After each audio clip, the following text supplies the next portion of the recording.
They changed the name to drop down.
Oh, that cut so quick, Daniel.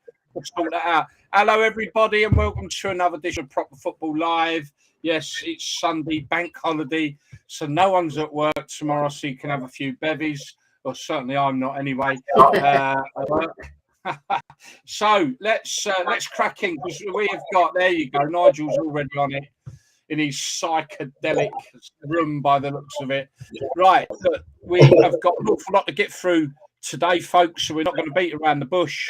Let's introduce you to the panel. So, back from Turkey, back from holiday, been missing for 2 weeks, wearing his fancy dress outfit, is our man, Daniel. How are you, and how did your holiday go? I'm very well, thanks. I'm very well, thanks. It was a great holiday. 10 days was enough. It was 40 degrees every day, so I was sweating me preferables off, wherever the word is. But no, it was lovely. Nice to be back. Cool, lovely. Nigel, how are you, sir? Yeah, I'm all good, mate. All good. Good to have Danny back. He was a nightmare last week. It don't function when you're not here, Danny. And for the very first time on Proper Football Live, and hopefully not the last if he enjoys tonight, is Phil Cavener. And how are you, Phil? Yeah, evening, guys. Real privilege. Yeah, absolutely. Yeah, no, brilliant to have you on. So we've got a lot to go through, so we're going to crack straight in. So what we're going to do first and foremost is we're going to have a chat with Phil. Let's get an understanding of his footballing career and whatever else we can ascertain. So I'll quickly start off, mate. You at a few clubs there, mate. Obviously, the ones that stand out are Burnley and Northampton. Burnley 79 to 83, and Northampton 84 to 86, and a few sides in between. So, yeah, do you want to give us some idea of your foot? And obviously, just mention your career did come to an abrupt, an early end, and you might just want to mention that. But yeah, give us a bit of a rundown, mate, of your playing career. Yeah, just quickly, we emigrated to Perth in Western Australia when I was 10.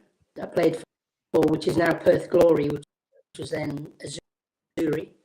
Arsenal watched me when I was 15. Me and my dad back to the UK, 76.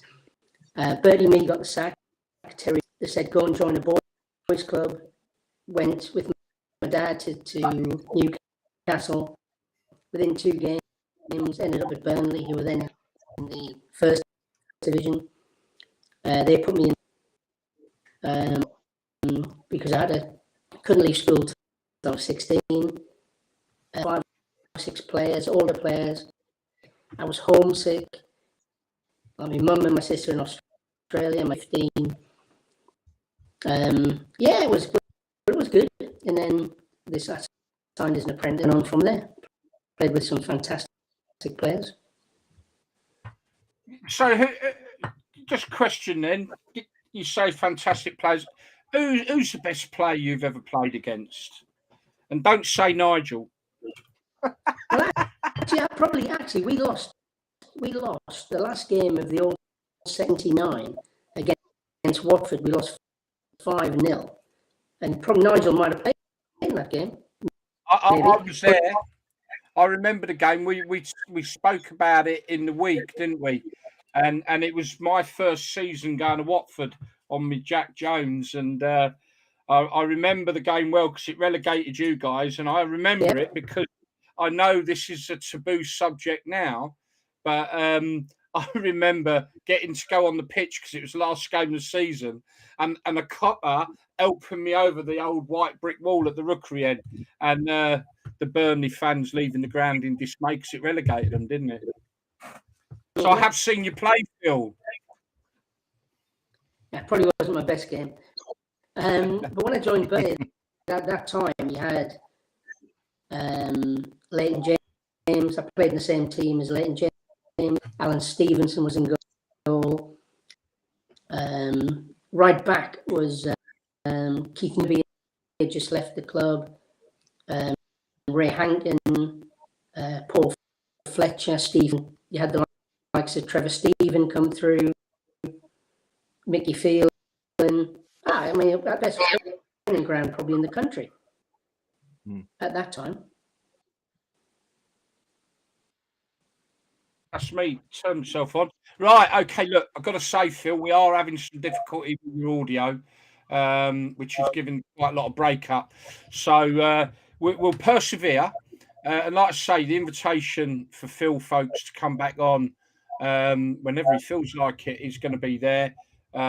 Great to have someone on who's had such a good career in the game. I just want to go through. I know people might have found that a bit difficult, but we will resolve the issue with Phil and hopefully have him on again soon. But we're going to persevere. But just to run through that, so Phil played for Burnley, went on loan to Bradford, Gillingham, Coles, Krona. Where's that, mate? Sweden. Ah, see now, Phil's missus is from Sweden. So yeah. Dan's missus. Oh, mate, this is already turning into a bar, wasn't it? Oh my! Was that in the summer, Phil? Was that like a summer where players used to go abroad? I'd just been released from Burnley, and then I had this guy ring me from a boat, and he said, "Do you fancy coming and play in Sweden?" And I was, and I thought, yeah, great, I'll go to Sweden. It was great. Did you ever go abroad, Nigel, in the summers? Well, like a lot of players did. What, play football? He went DJ in Ibiza. I played in a tournament when I was 15, a school tournament, and that was in Gothenburg, Sweden. Right. But yeah, apart from that, the UEFA Cup's about the only time I made it into Europe with the football. Because a few professional players used to with Watford and all kinds of slaughtering. a few like old division. Well, a few players used to pop over to the Scandinavia, didn't they, in the 70s and 80s in the summer and play on, didn't they? And they suppose earn a bit of extra money or. Yeah, it was funny. The best. We was over there, and Jimmy Griggs was over there at the time as well. So I think now is the modern day player, though, he can't even cope with playing a normal season, let alone going and subbing himself out in the summer. Right, okay, so you moved on to Northampton, probably successful there. You got 11 goals while you at Northampton, didn't you? So in 40 games, I think it was. So that's quite. You're still quite connected with Northampton, aren't you? Yeah, I'm still friends with old managers. And we went there yesterday, and I get tickets, and we can have food, we can watch the game, and that's really, the people there are lovely. It's only 45 minutes away, so it's a nice little journey. So then you moved to Peterborough, which are Northampton's right. Well, you only went there for a loan spell, I think, didn't you? Yeah, I was just on loan. Although that's like Palace player going to Millwall. I'm sure that was fun. They're a bit of rivals, Northampton and Peterborough. That must have been fun. And then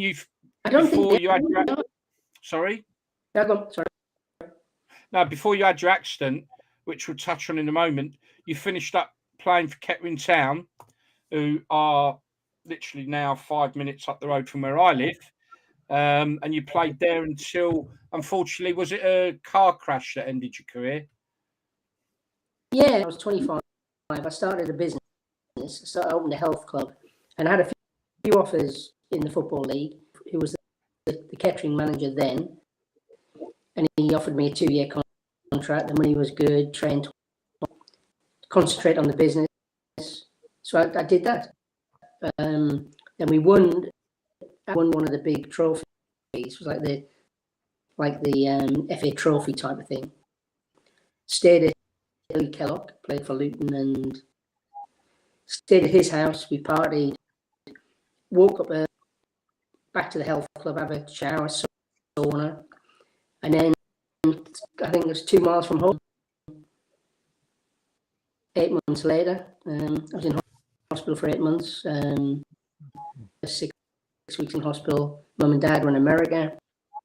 Had suspected brain damage. They had no more football. Wow. 8 months in hospital. My God. And that brought your career to an abrupt end. Like I say, folks, please bear with us. I know Phil's having a few audio issues, but I'm sure Phil's going to come back on the show and we'll sort the audio out for him. But bear with us and we're going to crack on. Right. Okay. So, guys, any questions you'd like to put to Phil? Oh, sorry. Before you do that, listen, folks, when we do a slight change now, thanks to a suggestion from one of the viewers last week, actually, when we do our good old days section, obviously we're looking for Nigel and obviously Phil in this case as well to give us a bit of a funny story from their playing days. But also in that, it will be a general Q&A for the players. Yeah, if you want to get your questions in, drop them on the chat line and we'll get them put to them, either Nigel or Phil, during that segment of the show. Right, chaps, anything you'd like to ask Phil? I was going to ask Phil, obviously devastating to have your career finished at such a young age, and then but you went into non-league management. Was it Aveley Town? No, I went into Biggleswade, was manager of Arlesey Town, and I led a team out to Wembley in 1995, 96. Oh, wow. At the old Wembley. So I had a Wembley and then led the team out and we beat Oxford City 2-1. And that was the FA Trophy or the Vase? Was that the Vase, FA Vase? That's a brilliant achievement. And you won the league, the Southern Division of the league as well by 107 points. We lost the first leg 3-0 away at Rowan's. And they were fitted for Wembley. Changed the team around for the second leg. We were 2 up at half time. Keeper saved it. Went extra time and we won 5-0 on the day. Wow. So did you take your badges after your career finished? Or, I mean, you must have had a couple of years out to get your head around things, or? I did like the basic one when I was at Burnley. And then just believed in like probably Nigel, it was very basic, you know, people had the ability, they did. Then we had coaches coming in and they were trying to do, you know, when he goes there, he goes around. People were just, you know, footballers. You know, they're not the most brains in the world. And they're just like, and it was just, it just didn't interest me in the end. No. I got offers after management at other clubs, but no, didn't. Wasn't for you. No. Had a good job. But Nigel knows. Sorry. Nigel, what did we used to do in training? Jake, who do I add questions for them to answer? How does he ask a question? Oh, just look, Jake, just pop it up on here. Next week, we'll have a text line number as well that you'll be able to text questions into. That'll be up and running for next week. But, Jake, for now, just drop your questions on here and we'll put them to the guys during that segment. Okay, so, yeah, but let's chat out to a few of the people on there. Stephen Dalty and how are you? Great to see Phil on here tonight. Hello to Jamie Bryant, Gareth Williams, Paul. from TMA, the Watford podcast there. Thank you very much for that, Paul. Jake Gills, we just said. I tell you, Brian Morrison, who are we missing this week? Who's missing? Where is Ben? Ben, who fires a million things at us. Where is he today? Anyway, listen, what we'll do, we're going to cut short. I'd love to dig in a bit more, but I think with the audio issues Phil's got, what we'll do, we'll save them for when Phil comes back on the show and we've got the audio sorted. Dan suddenly put the lights on, and now we've... I'm just having a quick sunbed to top me tan up. Jeez. Right, okay. What we're going to do, folks, I'm now going to hand over to Dan, actually. And so, as you see last week, or I may have heard, the show was heavily based around the events at Chippenham, where the player had his life saved by the fact that there were trained personnel and a defibrillator at the ground. This has happened again. Now, who's that with, Dan? What side was that with? Harfield Town, I believe it was. Don't actually know details. They wouldn't release too much, but they said it was a defibrillator that probably saved him. Yeah, I've seen that. Yeah, but it's just an all too common event. I mean, I know since Christian Eriksen, what happened to him on the pitch has become more highlighted, and you hear about these things more and more. But it's just surprising how much it happens. So it is, and the problem is the BBC and people like that. And yes, I am going to have a rant a little bit now. The BBC and that, it's Eriksen. God, that was awful, and they cover it so well. They don't want to seem to be bothered covering it at the extent that it needs covering when it's lesser teams and lesser players, which I think is appalling. 100% agree, Gary. Like these non-league players, even in the lower leagues, are getting paid £300, £400, £500, £600 a week. Defibrillator in the ground. Please, it's crazy. So I know Dan has come up with something we're going to try and do. So over to you, Dan. Yeah, so we've set up a GoFundMe page in Open raising enough money to so it's £1,600 the target. I've had a look into defibrillators and how much they cost and the training, and £1,600 you'll get a very good one. And so we've set up a GoFundMe page, so hopefully people can donate to that. We're also running football cards. I've got one here. I don't know if you can see it. Where's my camera? Yep. The old football cards you used to see getting handed around the football clubs and stuff. So it's £5 to go. You pick a team. And so it's 50 teams, so there'll be 250 quid, 125 quid to go to the fund, and 125 quid to go to the winner. So the card's filling up nicely. So if anyone wants to get involved on that, just come on our Facebook page, or if you're watching this on YouTube or Twitter, then send us an email, get involved at properfootball.co.uk. Yeah, I think that's right. Let me just pop that up now. But it's just like Phil just said, I totally agree. There's a lot of places now, or a lot of organisations that are really looking into this now and trying to help clubs and give them grants to get it, and especially the Justin Edinburgh Foundation, where Justin Edinburgh sadly had a fatal cardiac arrest, and so his family doing lots of work. But there's loads of other people doing some great work as well. Now I've looked into it, but we want to do our own little bit for the non-league or any football community side, a local team. So once you've raised enough money, then we'll put it out there. So any club who needs one, who would like one, any football community club, just send us an email, get in touch with us, and then we'll put everyone in a hat and draw out the people who will be able to use it and give it to them. So that's the plan with it anyway. So, and to add to that, Dan, what we do, the side that we eventually narrow down to giving the defibrillator to, we'll come down and we'll do a bit of a PR piece for them on their club and their definitely, yeah, everything else. So that would be good for 100% the club as well. So. No, that's fantastic, that is, mate. So, as you can see, folks, there's our email address on the screen and the defibrillator GoFundMe account. Obviously, check it out on our Facebook, on all our platforms, Instagram, Twitter, and get involved. Let's raise some money. And I'll tell you what, folks, I'll challenge you all now, because I know what a wonderful football community you are. Let's get enough money for two and do it for two clubs. Let's see what we can do. Come on, we know we can do this. We've done so much in the past, so let's do it. when the card's filled up, we'll scratch the card off live on the show. Yeah. Yeah, if we fill it up by then, but we've got we'll see how we go. I think what we're looking at. If £1,000 would buy a defibrillator, wouldn't it? Yeah, I mean you can get them for £800-900, but there's so many different ones I was looking at. It's so different. It's like your head blows off, sort of trying to work out which one's best. So £1,600, you'll get a very good one. You could even get maybe two.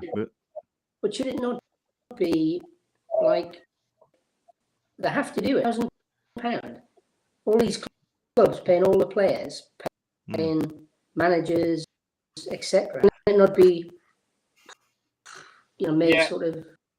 It's crazy. Yeah, the amount of football. We said this last week, Phil. The amount of money coming into football at the top end. One player's wages for 1 week in the Premier League could probably facilitate every sports facility in the country with a defibrillator. That's how stupid the money in football is. But I think probably you will find the bigger clubs, and we've seen evidence of that the last 2 weeks. The bigger clubs in non-league where there is a bit more money, I think they generally have them. I think as you start going further down the food chain, that's where maybe there are still clubs and facilities, sports facilities that are struggling to get them.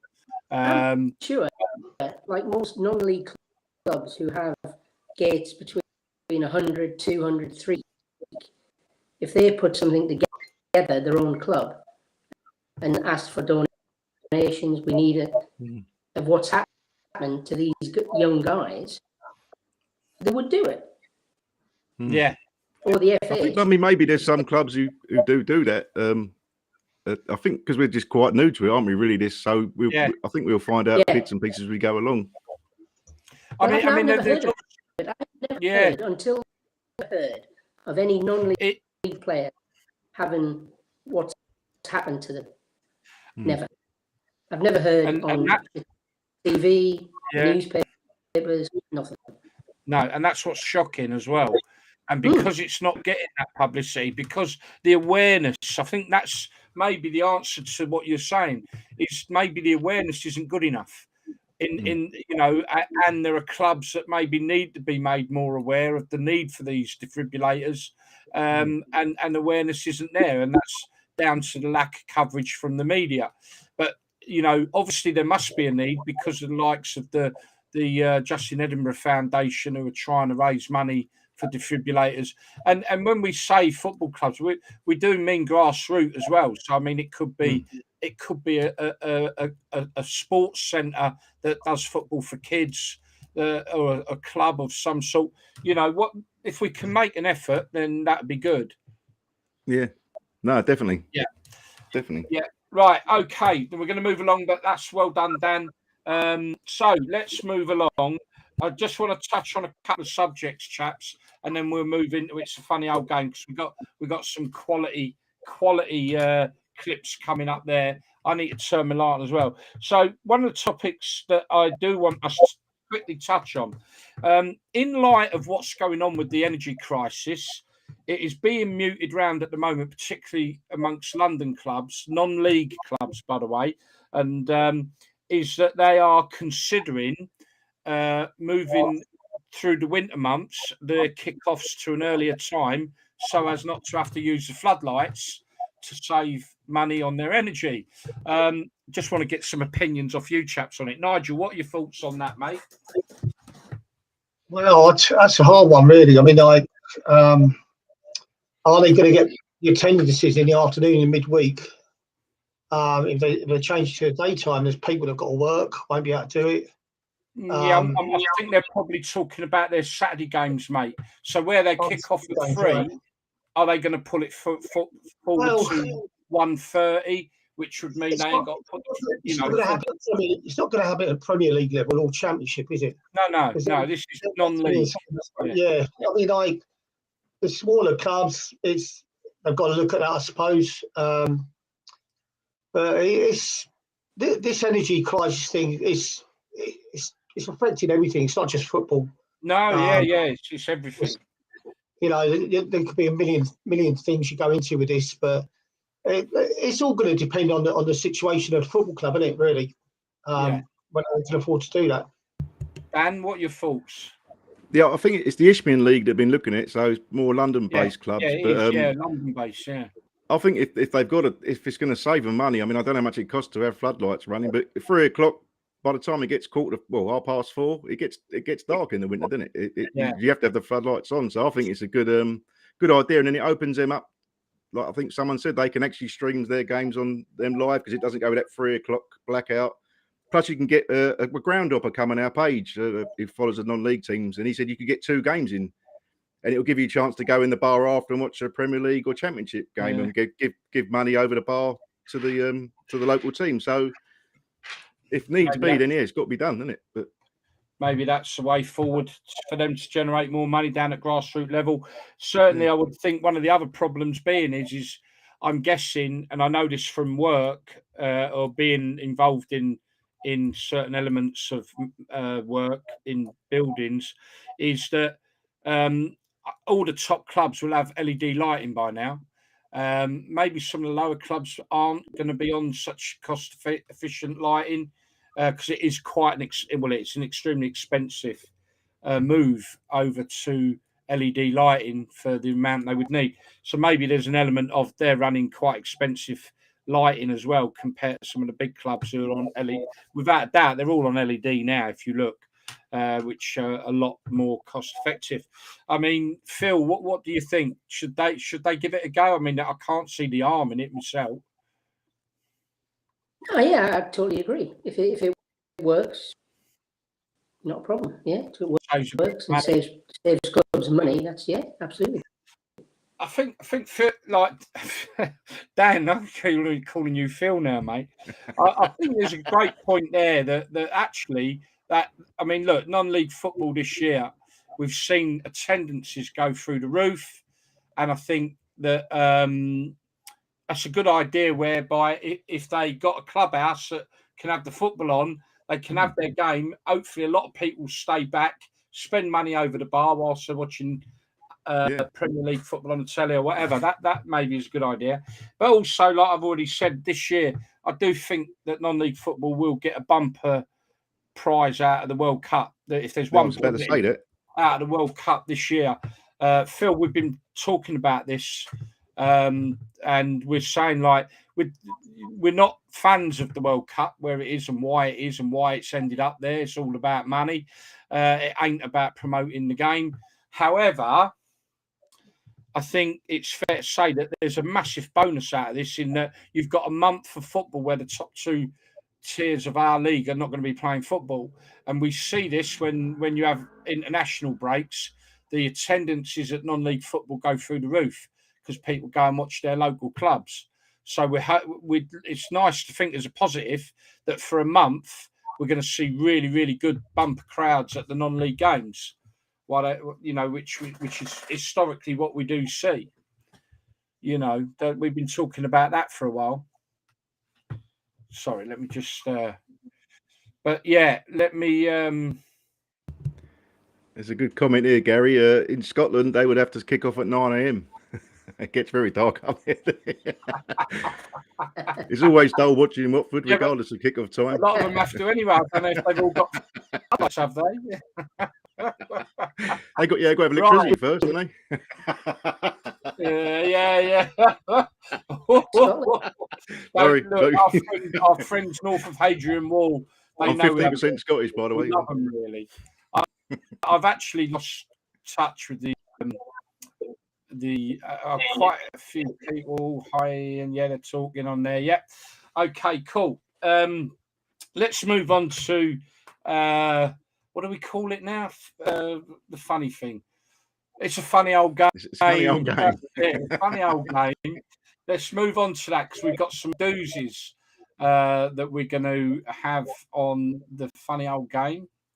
Let's put on it. There you go. It's a funny old game. This week, folks, we're going to start with this. Now, look, I've got to make this quite clear because I'm going to put some some sort of connection here with the name of the football club as well.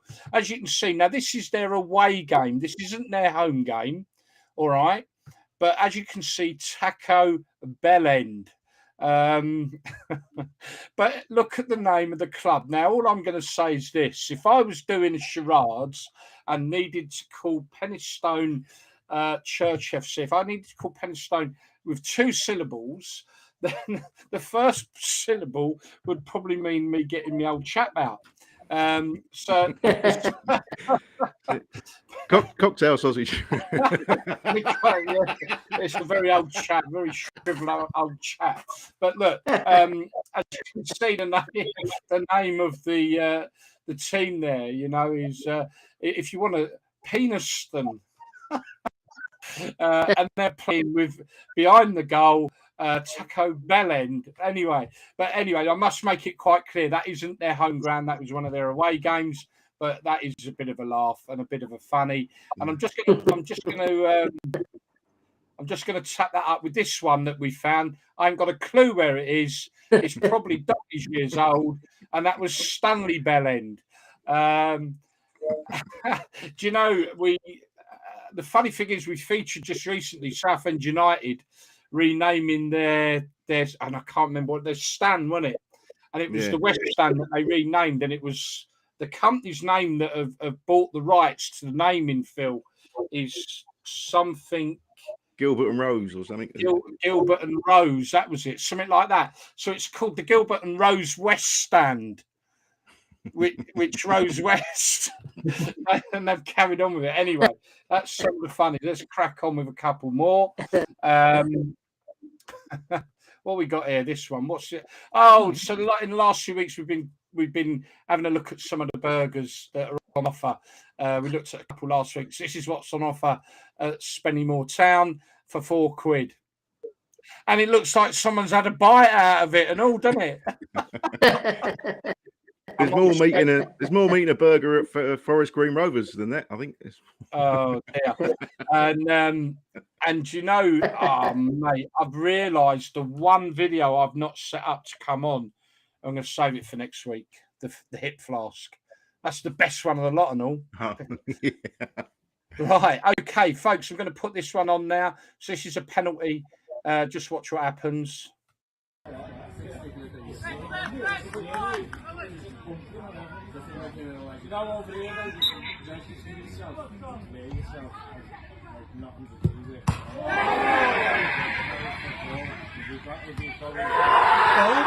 my God!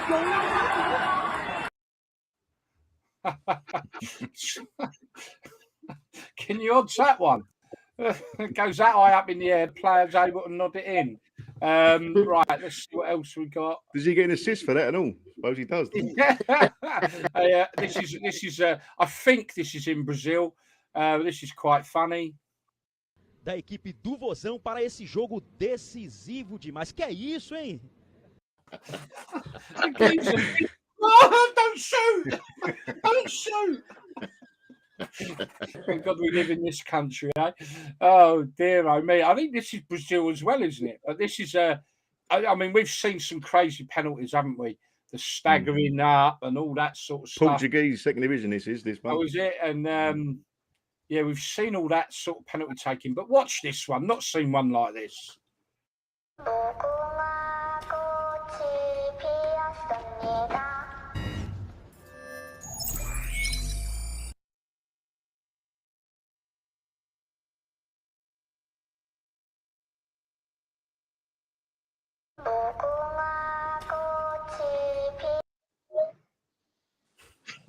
I mean, the statue. What's that all about? Nigel, have you ever seen a penalty like that, mate? I thought it was a statue.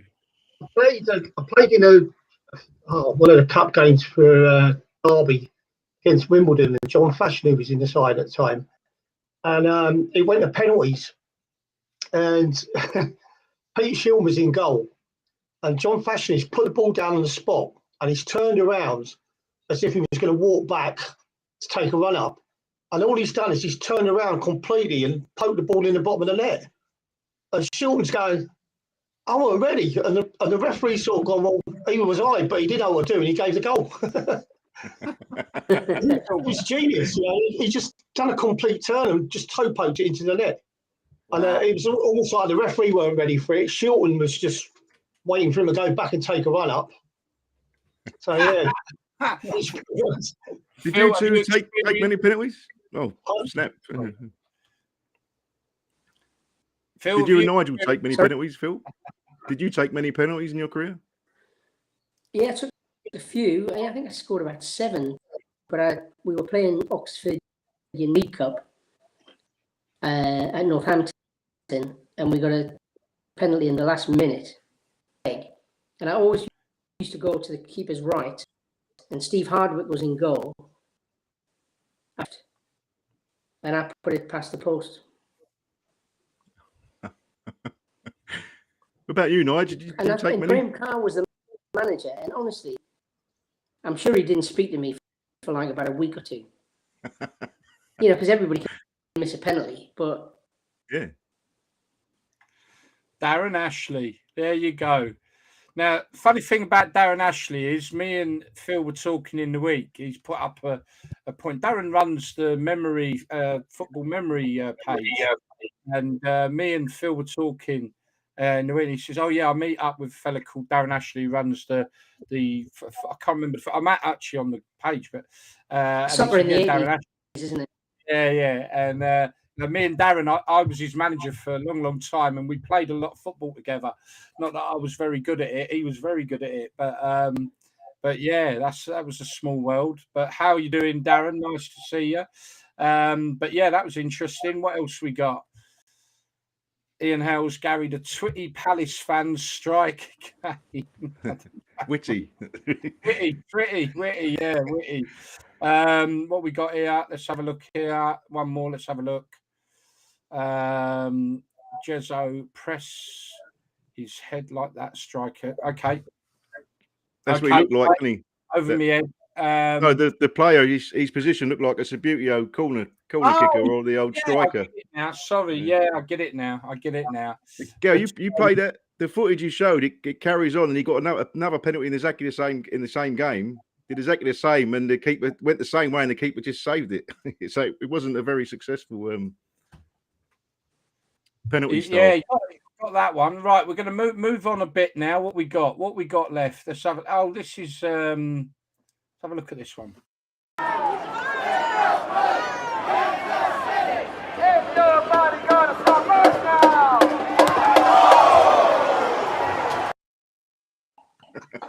Stopped him. He was that cold when he went. That's what you get for carrying a megaphone in a football ground. Them Americans, they are funny, aren't they? But that was the lad on the mic that got hit and sparkled by the looks of it. But look, you know, people, I think we see a lot that football's just become an entertainment. And I think this next clip, just shows you what it does mean. And by the way, this is a fellow Geordie, Phil. Get! Fucking come on! Fucking yes! Get! Yes!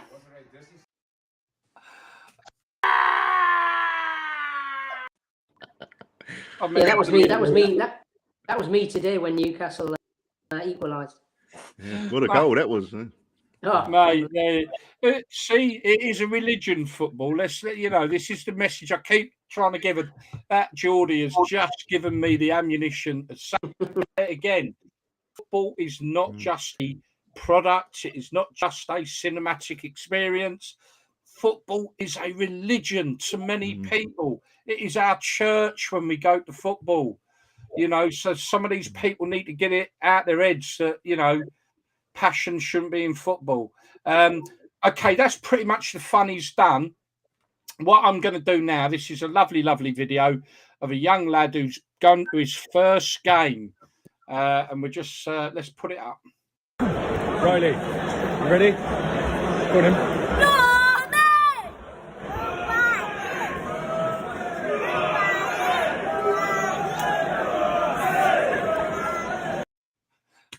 Oh, look at that face, man. There you go. He's starting his first chant at Pompey. That's what it's all about. That is wonderful. Do you remember your first football at all, Nigel?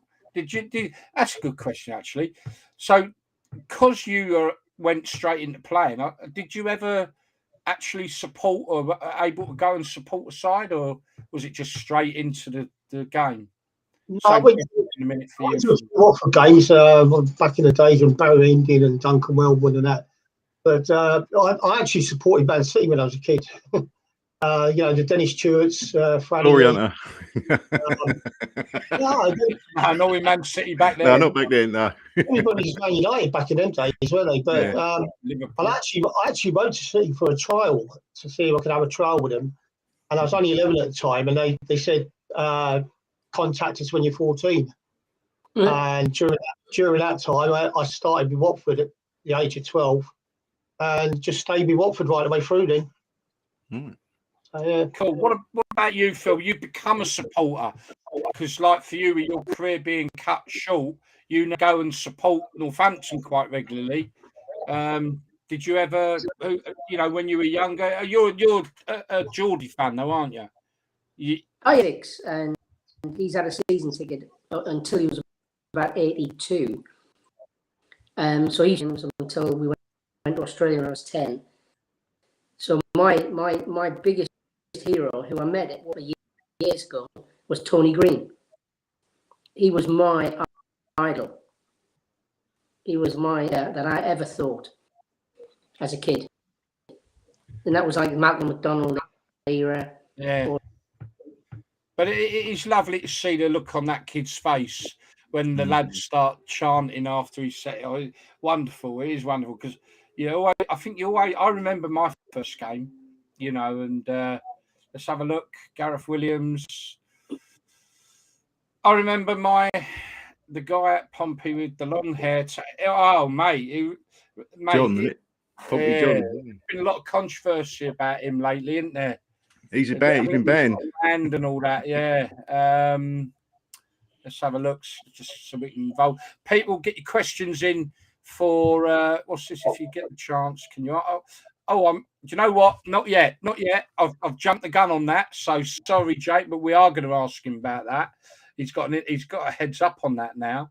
And what we got here, Callie, you got your own back with Man City with that classic goal back in the day. What goal was that? I got goal of the season for that goal. I think I must have hit it from about 35 yards out, and just flew in the top corner. So probably one of the best goals I've scored in my career.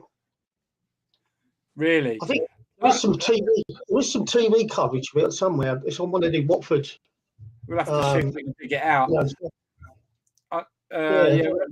have to see if we can dig it out. But the goal I always remember you scoring for some reason. I think I told you before was at West Brom.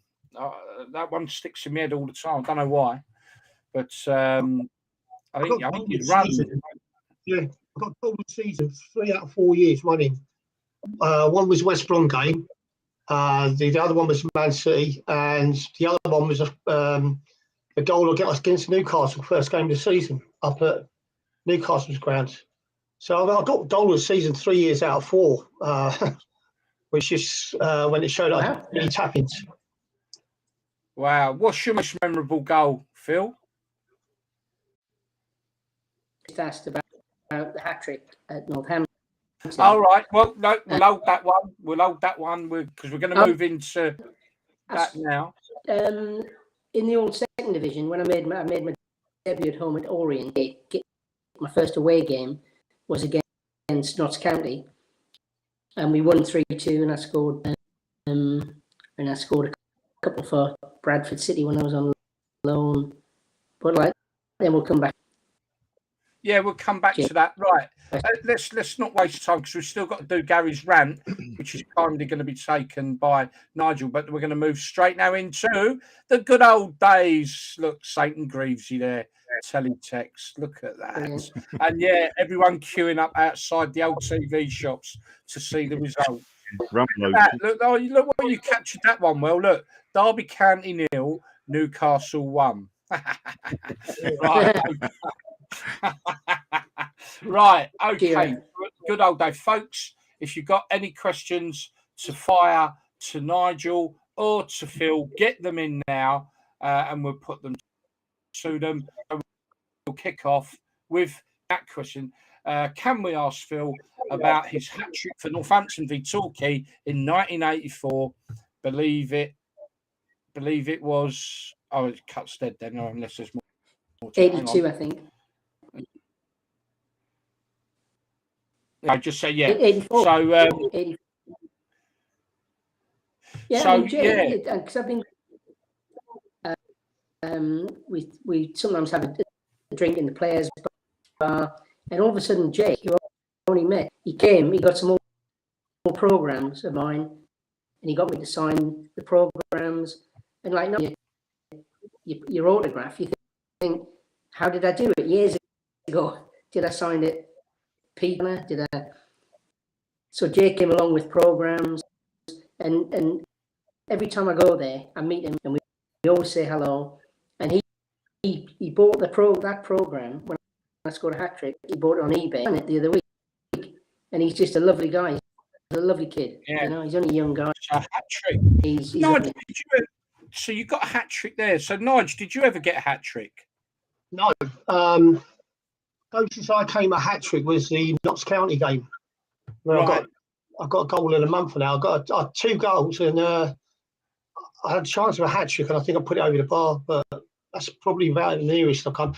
Sunderland, when we beat Sunderland 8-0, I scored the first 2 goals of the game in that one. But I think Luther ended up getting 4 goals in that game. But yeah, 2's the most I got in one game. I think Gary, you're quite good at hat tricks, aren't you? Me? The fez, the hats you wear, the hat tricks. Oh, hat tricks. I still got. It's really weird because we moved house. Trick was the old, like Nigel, the old Tango Adidas Tango ball, and I couldn't find it when we moved. Like one of them pedal bins, I put my foot on the pedal bin, lid open, and then all. So Phil, you were playing for Northampton in 1984, yeah? 1984. Yep. I think I've got it somewhere. Yeah, 84. So did you play in that notorious Northampton game at Chesterfield, last game of the season, where it just went mad with the fans going trouble everywhere? Do you remember that? Did you play in that game? Last game of the season at Chesterfield in 1984? It might have been 84. No. It might have been 83, 84. So it might have been the game before you joined them. That was. Yeah. There's a question earlier for Phil as well, Gary. It says, what was his most memorable moment at the Cobblers? I guess that may be in the hat trick, or was there another memory from there, Phil? Probably the one, yeah. Because Tony Barton, the old Aston Villa manager, he rang me and he said he'd watched me playing for Burnley but he didn't think I was good enough to play in the first division. But and he was the nicest manager, person ever. He was brilliant. Got another one coming up for both of you guys now. Have either of you ever scored an own goal? Start with Nigel. No, I never got that near to our own goal.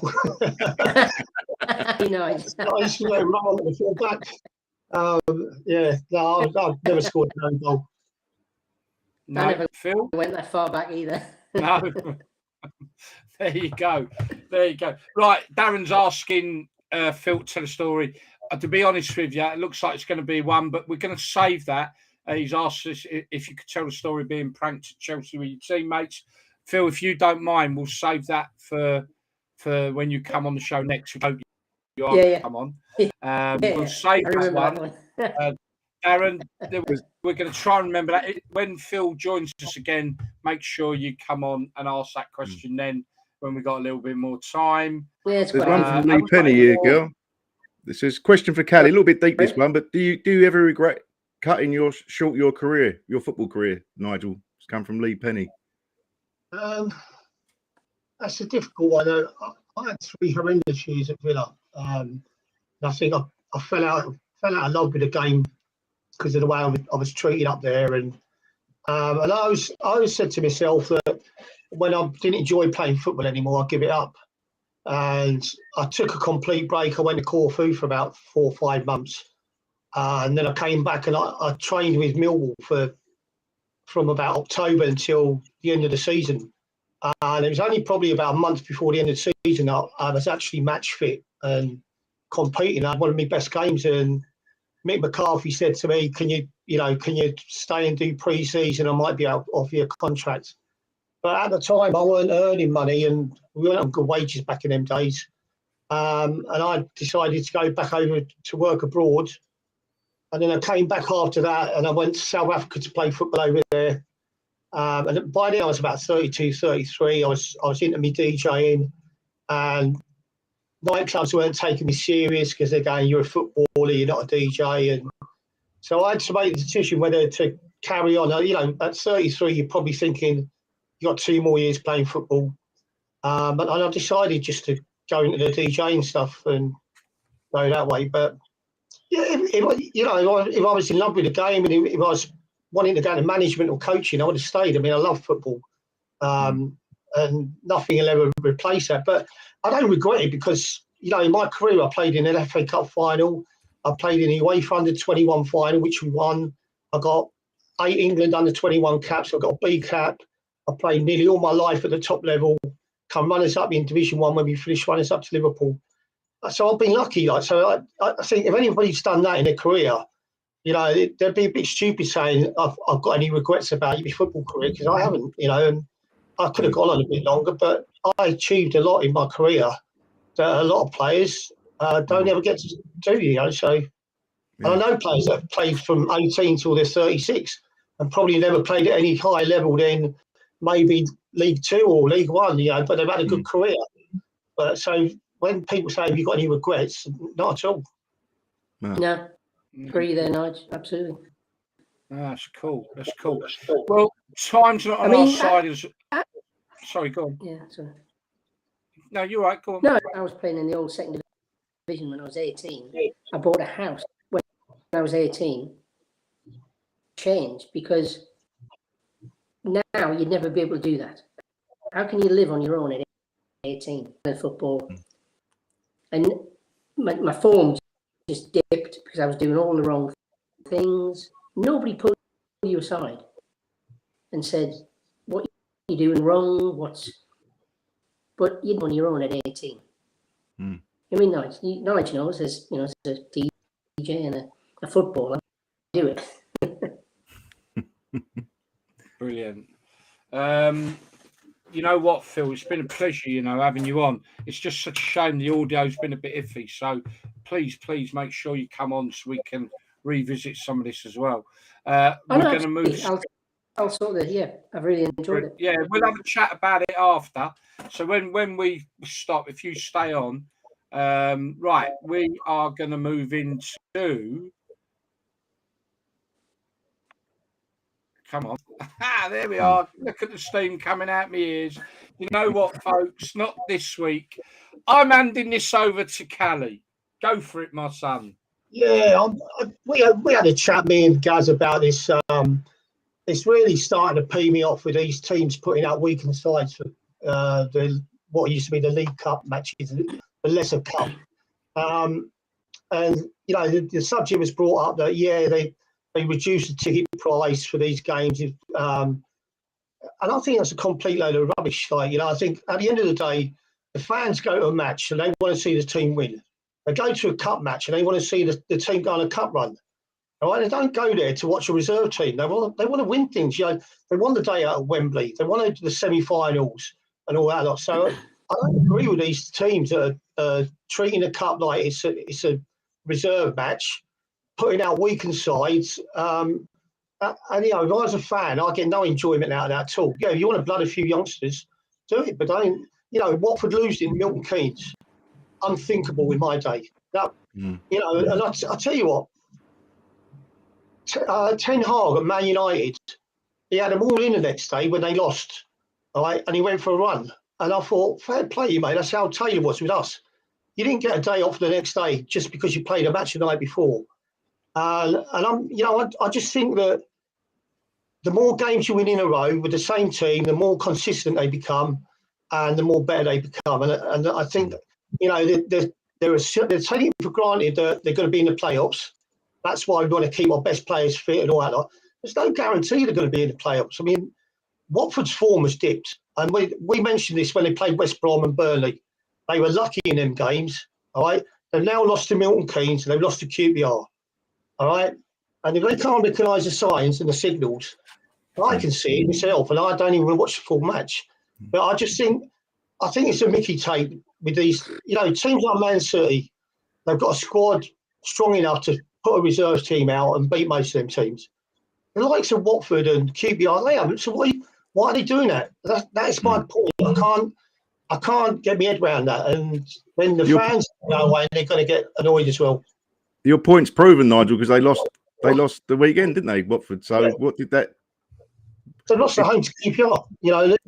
It proves the point that resting the players didn't work, did it? They're seventh in the league now. Ready the top. But I mean, I could see that 3 games ago. So I just don't see. Well, the jury's out for me with this manager anyway. And I said that at the start of the season. I just think that football needs to start playing football and not being too technical and going for these stupid tactics and just go out there and win the game. Man City, he actually does take this competition seriously, Pep, doesn't he? And they've obviously they won it many times, haven't they? He wants to win all 4. Yeah. If Guardiola can win all 4 trophies, he wants all 4 of them. Yeah. Sorry, Dan, wasn't it your manager that has said that they're on a winning streak last week and he doesn't want that to stop, and therefore he'll be putting out a strongest side he can because he wants to keep them a winning momentum going? Yeah, exactly what Nigel said, the consistency. Even last year in the Cups. Do recognise it. Yeah, in the early rounds of the Cups we played the first team, or a couple of little changes, a couple of little tweaks, bringing in fringe players who are squad players. But I think Leicester actually put out a strong team in the week, and because they've been shit, haven't they, basically? So did Villa, and they won, but although it didn't help them this weekend. But no, Nigel's spot on. And I remember like Palace under Hodgson, we used to rest loads of players and stuff. And you don't want to go to the game. All right, you support the youngsters coming in, but you want a big day out. You might not win it, but you got the quarterfinals. You might draw a massive team. That's what football's all about. It's not about 100%. I mean, Newcastle's my team, and they played Tranmere in the week. And I see the team he puts out, and we've not won nothing for years and years and years. And he puts that out, but it was only until Trippier came on that they won the game. But I think it's absolutely shocking. Absolutely shocking. Speaking as a fan, particularly, obviously, Nigel's referencing to the Watford situation. Speaking as a fan, who's been going 40-odd years, but I've been fortunate with Watford to see Cali and the golden era back then, getting the runners up, going into Europe. So I've been really lucky. I've seen some really good times at Watford. I've also seen us win a few promotions via the playoffs, which is a sort of type of cup, but it's not a cup, But as a Watford supporter, and as every Watford supporter, other than, all right, we get promotion. I've never seen them win anything other than promotion to different leagues.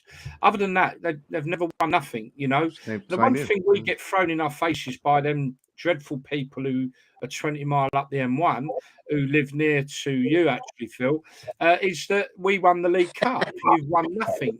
And they're right. And Callie's right, talking as an ex-player, of the club, and me talking as a supporter of that club, is that for me, a day out and winning the League Cup would be probably one of the greatest days of my footballing support in Watford. You know, all I've ever seen is, I mean, look, the FA Cup final was a debacle and was dreadful. I'd rather it's not got there than lose 6-0 at Wembley. Ridiculous. But, you know, as a Watford supporter, that would be an immense achievement in my life supporting that club if they won the League Cup. Call it a Mickey Mouse Cup if you want. But I don't tell me any fan, all right, maybe forget the top 6 fans or whatever, but even some of them, mate, you know, like you say, Newcastle, they ain't won silverware for how long? Their Newcastle fans would be a major deal for them to win the League Cup. So, Callie, as a fan, I'm completely I totally agree. Yeah. When we got into Europe, I mean, and to this day, Watford haven't played in Europe, you know, in the cup. We knew we weren't going to win that cup. There's no way we was going to, but we actually got to the 3rd round and we played Sparta Prague and we got hammered over there. And they probably had about 9 internationals in their side. But for the fans that look back on that, they say, we went to Kaiserslautern, we went to Sparta. Still do. Yeah. That's a memory that the fans have got that these fans at the moment aren't going to get. Yeah. We ain't going to get it. Mate. Can I just go? But on another Facebook page, another group, there was some Norwich fan sort of putting down Palace, the team from the 1990 FA Cup, saying they still had a 30 years reunion to celebrate them getting to the final. We said, but they never won it. It's like a loser's mentality. And I said to him, I said, what you don't get is that was our biggest achievement. Yeah, it was and for them players, it's like an era ever we look back on. It was fantastic. Yeah, as a fan, I look back on the '84 FA Cup final against Everton. Fantastic event for the fans that was, and the Watford fans. Do you know what? At the end of that game, didn't feel like we'd lost. I know we did, but we'd have loved to have won. But oh my God, what a day out! And I'll never forget it all my life. Going to Kaiserslautern. And then this is the other thing that a lot of people don't realise, I think, is that for a fan, the majority of fans in this country don't get to go and see their sides abroad unless it's in a friendly. You know, I was lucky. I managed to go in a UEFA Cup game and went out there. I didn't get to the other 2 away legs, but I did get to the home legs of the other 2 games. But I look back at that, and you're right, Callie. Do you know, to this day, when you say to any other Watford fan, yeah, I went to Kaiserslautern, they're like, no, that is amazing, because they probably ain't ever going to experience it. I watched Palace in Turkey last week. That's the nearest I'm going to get to it, but that was on the telly against Liverpool. Newcastle next week. Yes. Sparta match, right? 66,000 in the stadium that match. Wow. And they were hostile, you know, like they're throwing bottles at you when you're taking a corner and stuff like that. But like you know, they were all first things for Watford fans. It was the first time they'd ever done that. First time at Wembley. So there were big things back in them days, and you just can't. They're not going to get there at the moment. So. But you ask any Palace fan, they'll say exactly the same. But just getting in Europe, that's our dream. Just even the Conference League now, just getting there. But I think with the League Cup, you can also Man City are going to win it, or Liverpool or Chelsea are going to win it. But you could get a good run of draws. We had a good run of good draws in the FA Cup last year, lower league teams, and you can just miss the big teams, and you never know. You've like you said, Nigel, you've got nothing to lose. Teams like even Palace, even like in the mid-table. What's the point of being in football if you don't want to win something? 8 times out of 10, you're going to lose to the big sides, but there will be 2 times when you'll beat them. And you hope that when you get to that semi-finals or the finals, that's one of the 2 times you beat them. Because it's a law of averages. You're never going to play a team 20 times and beat them 20 times. There'll be a draw and there may be 1 defeat in it. But I reckon they should bring back the Anglo-Italian Cup. That might give us Palace a route into it. European.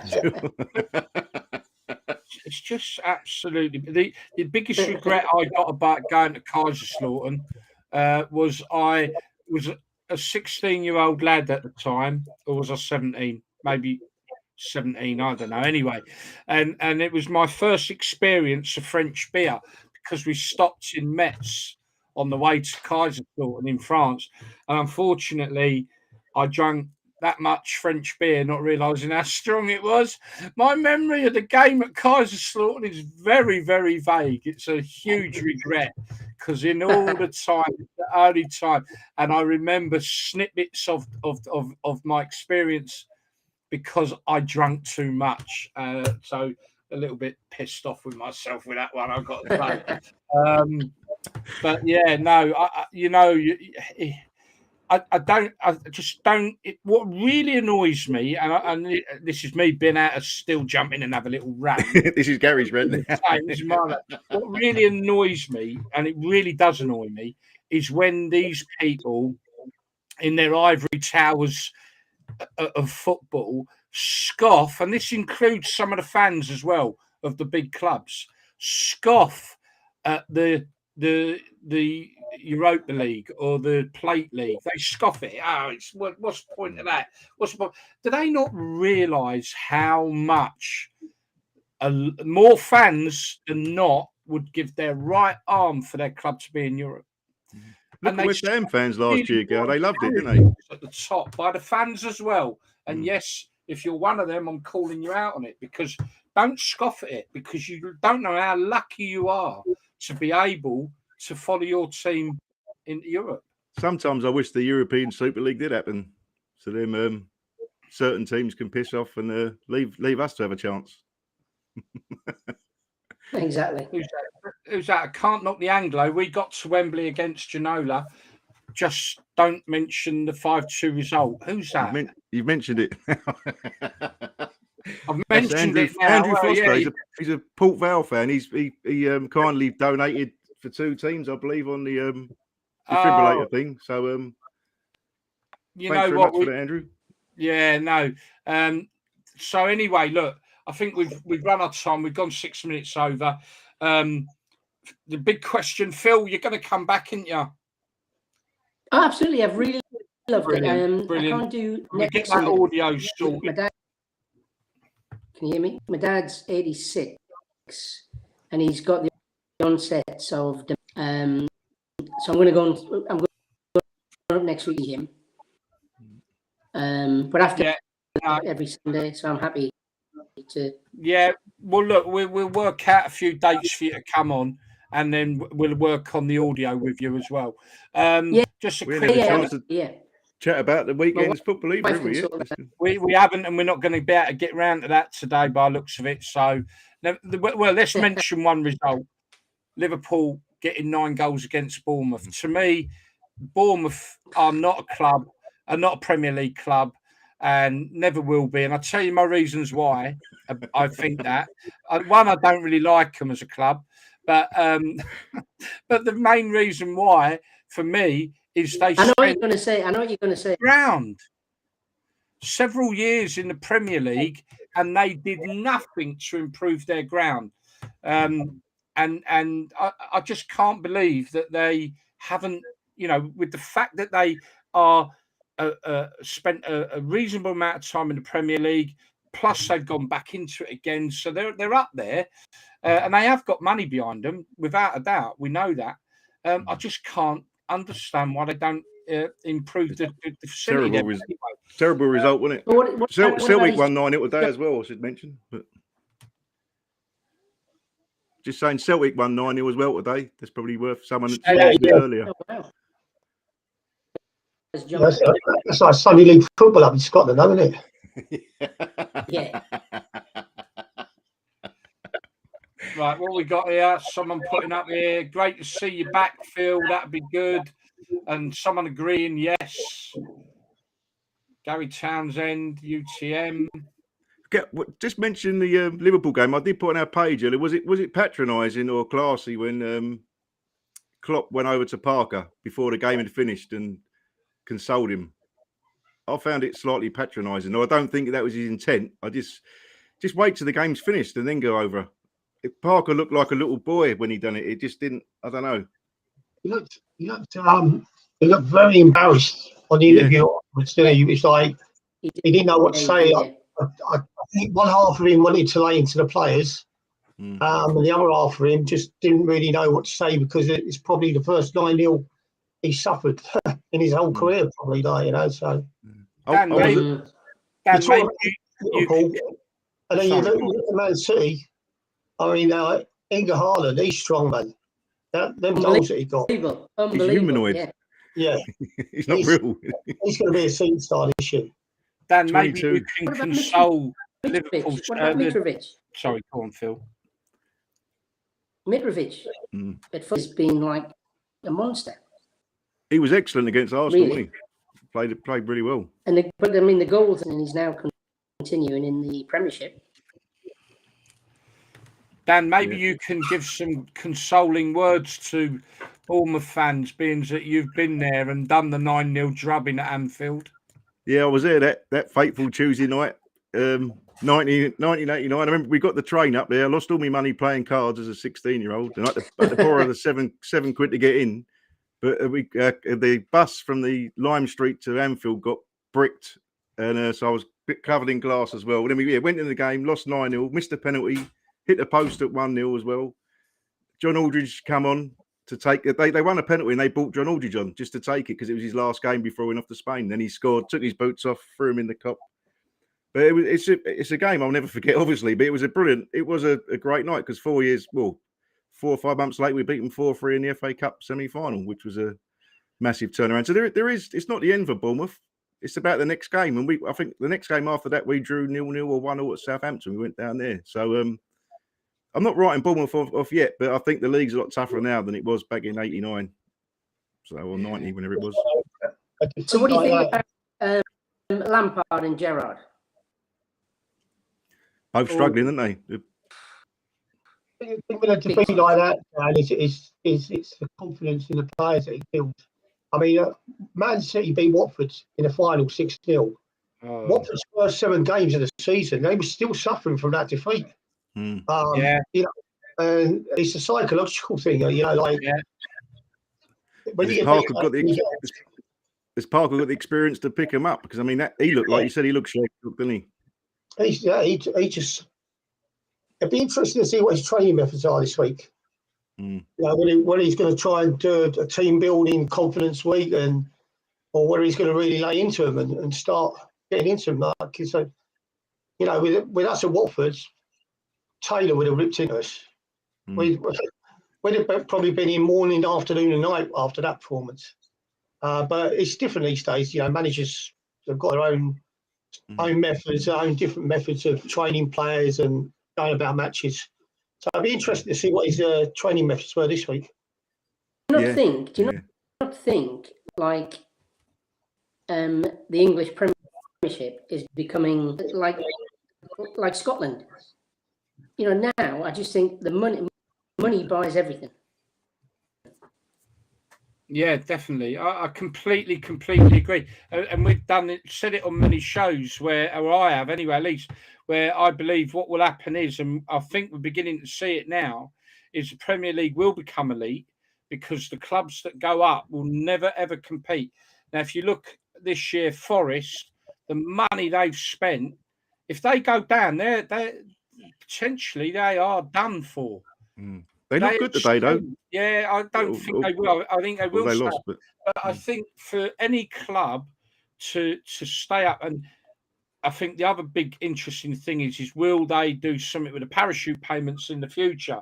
Because if they do away with the parachute payments or reduce them to give a better spread of funding down the leagues, then that also will lead to clubs going up scared to spend money because the parachute payments are designed to allow them a bit of leeway that they can spend a bit of money. I just don't think that the gulf will get that big, and it's not down to anything other than money. The gulf will be that big that teams going up will just keep coming back down. And the biggest achievement any other club will be able to have is, we can go and spend a season as cannon fodder in the Premier League. Well, not me. I'd rather stay in the Championship. I think the Premier League is a bit more. It seems more competitive this season, and not the Bournemouth, but I think like Brighton are having a great season. Palace are doing okay. Agree, totally.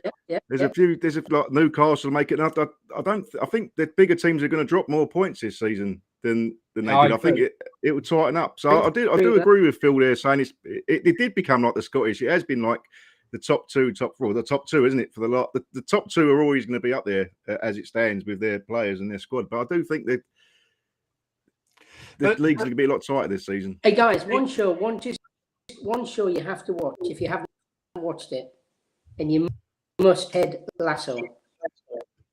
What is it Ted again? Lasso. It's a show called. It's a series.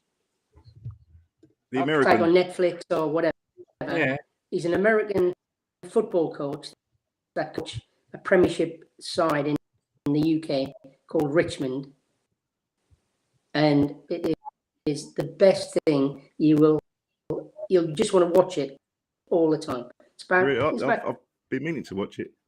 Have you started watching it? No, I've been meaning to. I will do now. Who's the American guy at Leeds? Honestly, he's the best thing you will ever see.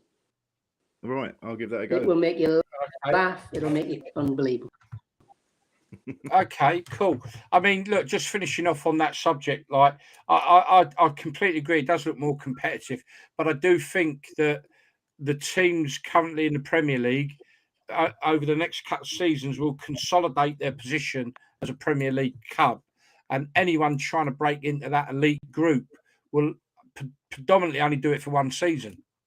I think that's where we'll be. I think maybe there's a couple of years left before it becomes really more heavy duty, and that's only because the path football's going down. Where's it going to end? You know, where are players' wages going to end?